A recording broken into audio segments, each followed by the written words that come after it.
ప్రభుత్వ ప్రభుత్వ బస్సుల్లో అదే ఆర్టీసీ బస్సుల్లో గనక ప్రయాణం చేసినటువంటి వాళ్లకు పండగ కంటే ముందే వాళ్ళు చుక్కలు చూపిస్తా ఉన్నారు. అంటే బస్సు ఎక్కినాక టికెట్ల రూపంలో పండగ చూపిస్తా ఉన్నారు.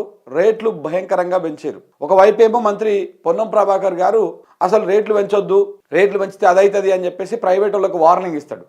కానీ ఆర్టీసీ యాజమాన్యం ఏమో పండగ వచ్చిందంటే చాలు జనం ముక్కు పిండి వసూలు చేయాలన్నట్టుగా పండగ వస్తే చాలు రేట్లు వసూలు చేస్తూ ఉంటారు. టికెట్ రేట్లు డబల్ చేస్తూ ఉంటారు. 70 రూపాయలు ఉన్నది 140 అవుతుంది, 140 ఉన్నది 280 అవుతుంది. సో అన్ని డిపోలల్లో అన్ని రాష్ట్ర వ్యాప్తంగా అంతా ఎక్కడ చూసినా కానీ రేట్లు భయంకరంగా పెరిగినాయి. బస్ ఛార్జీల రేట్లు భయంకరంగా పెరిగినాయి. దాంతోపాటు బస్సులు కూడా ఆ స్థాయిలో లేకపోవడంతో ఒక్కొక్క బస్సులో 60 మంది 70 మంది ఎక్కాల్సినటువంటి బస్సులల్లో 150 మంది 160 మంది ఎక్కించి పంపిస్తూ ఉన్నారు. ఎక్కడన్నా ఎలాంటి పొరపాటు జరిగినా కానీ చాలా భయంకరమైనటువంటి పరిస్థితులు ఉంటాయి. సో కాబట్టి ఆర్టీసీ యాజమాన్యం నిర్లక్ష్యమైన కొట్టొచ్చాడు కనపడతా ఉంది. ప్రభుత్వానికి ఒక ప్రణాళిక లేకపోవడం, ముందు చూపు లేకపోవడము, పండగ పూట వీళ్ళకు ప్రజలకు ఏ విధమైనటువంటి ఏర్పాట్లు చేయాలన్నటువంటి లేకపోవడము ఒకటి కనపడతా ఉన్నది.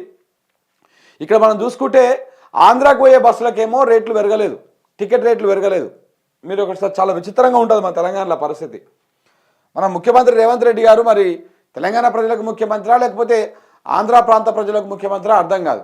ఆంధ్రాకు పోయేటువంటి బస్సులకేమో టికెట్ రేట్లు పెరగలే, కానీ తెలంగాణకు పోయేటువంటి బస్సులకేమో అప్రకటితంగా అసలు ఎక్కడ అనౌన్స్ చేయకుండా టికెట్ రేట్లు పెంచేసారు. 70 రూపాయలు ఉంటే 140 రూపాయలు, 140 ఉంటే 280 రూపాయలు, 200 ఉంటే 350 రూపాయలు, ఇట్లా పెంచుకుంటూ వేరు. ఎందుకు పెంచారు సార్ అంటే ఇంకా అంతే. మళ్ళీ దీంట్లో ఈ మనకు వికలాంగులకు హాఫ్ టికెట్ ఇట్లాంటివి ఉంటాయి కదా, అవన్నీ కూడా కట్ చేసేసారు. ఇంకా దోసుకోవడం అనమాట. ఈ పండుగ పూట ప్రజల దగ్గర ఒక కుటుంబము సపోజ్ చెప్తున్నారు కదా, ఒక కుటుంబం ఊర్లోకి పోవాలంటే గతం సాధారణంగా అయితే 100 రూపాయలు ఉంటుండే. ఇప్పుడు అది ఏమైంది 200 రూపాయలకు అయింది. 200 అయింది ఇంకా ఎక్కువనే. ఒక కుటుంబంలో 4 వేసుకో 5 వేసుకో సరాసరిగా 5 × 200 ఎంత అవుతుందయ్యా? 1000 రూపాయలు.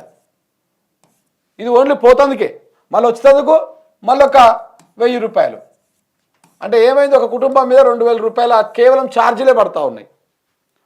ఒక కుటుంబం మీద 2000 రూపాయలు కేవలం ఛార్జీల రూపంలోనే పడతా ఉంది. ఇది పండుగకు రేవంత్ రెడ్డి గారు ఇస్తున్నటువంటి గిఫ్ట్ ప్రజలకు, పేద ప్రజలకు.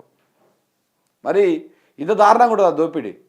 ఈ 2000 రూపాయలు పెడితే మంచిగా ఒక కారు వేసుకొని పోయి రావచ్చు దగ్గరపాట్లో ఉంటే.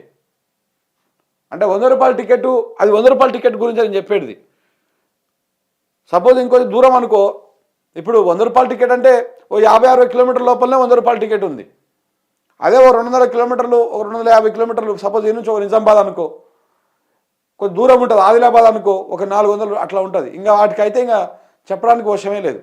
ఓ 5-6 వేలు మన జేబులో పెట్టుకొని పోతే ఓన్లీ కిరాయిలకే అయిపోతుంది. పండుగ అంటే ఏంటిది, బస్ ఎక్కాలి పోవాలి, ఆడ ఏదో ఉన్నది లేదు తినాలి పండుగ పూట, మళ్ళీ బస్ ఎక్కాలి రావాలి.